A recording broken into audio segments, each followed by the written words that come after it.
Meanwhile, of course, the title race very much open. Manchester City sitting at the top of the table, one clear of Liverpool. For Arsenal, of course, we've seen that draw and defeat in their last two games means that there's a little bit of gap between them and Manchester City now at the top of the table. What has clearly hampered Arsenal somewhat, not only the fact they keep getting people sent off, but there are injuries, key injuries as well. Calafiori will be out, Tierney, Tomiyasu and Martin Odegaard seems to be a major miss. Obviously, Saka back as he was last weekend. Gabriel and Ben White, both doubtful going into this clash.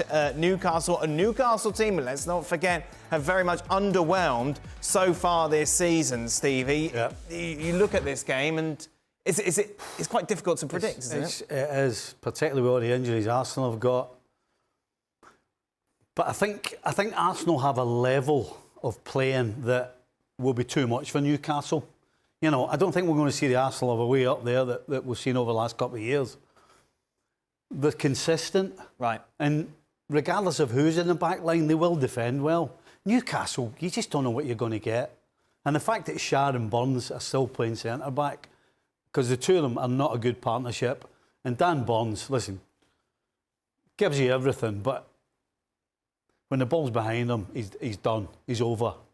So I'm going to go with Arsenal, but as you said, it's going to be tricky. But I just don't really trust Newcastle. That's the biggest thing I have in my head. And they're 5 points off the lead at the moment. I was going to say, obvious statement, but they need a win, don't they, here? No. Yeah, they need... It's not that they've been terrible, and they certainly were not terrible against Liverpool. They controlled certainly long periods of the first half.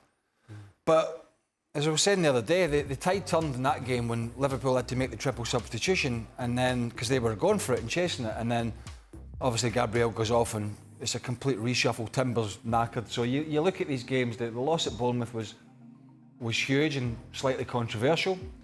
The draw at Liverpool wasn't the worst, although against Liverpool, sorry, and they were in the lead. But Newcastle and Chelsea coming up. City with a 5-point lead. That pushes out to 8 points if they somehow lose to Newcastle at the weekend. I mean, against these teams, that's a lot. You're talking about City slipping up 3 or 4 times and you having to be already. perfect. We're not even at Christmas.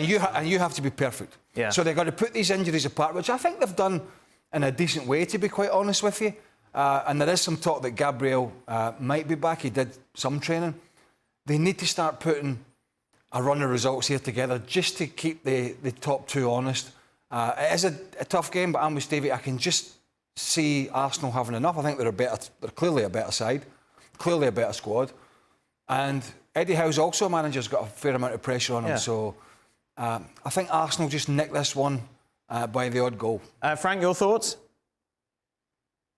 Yeah, I hesitated between a draw and the win from Arsenal, but they have to win. I mean, they have a big pressure, and they have to win, and they have to stop, trying to find excuses on injuries. I mean, Manchester City, they're first in the league without Rodri and De Bruyne, and last year they had injuries as well, and they finished first. So if you are ready to compete and you think that you are one of the 3 best teams in the Premier League, you have to stop complaining about injuries. It happens to every club. You have to deal with that. Normally, you have a second team inside the squad, so you have to go for it, and you shouldn't complain too much. It's a game they have to win against Newcastle, and I think it's a must-not-lose game, that's for sure.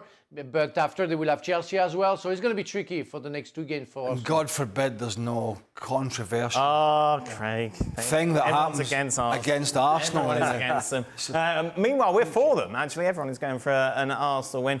Going up to St James's, taking 3 points ahead of that big game against Chelsea next weekend.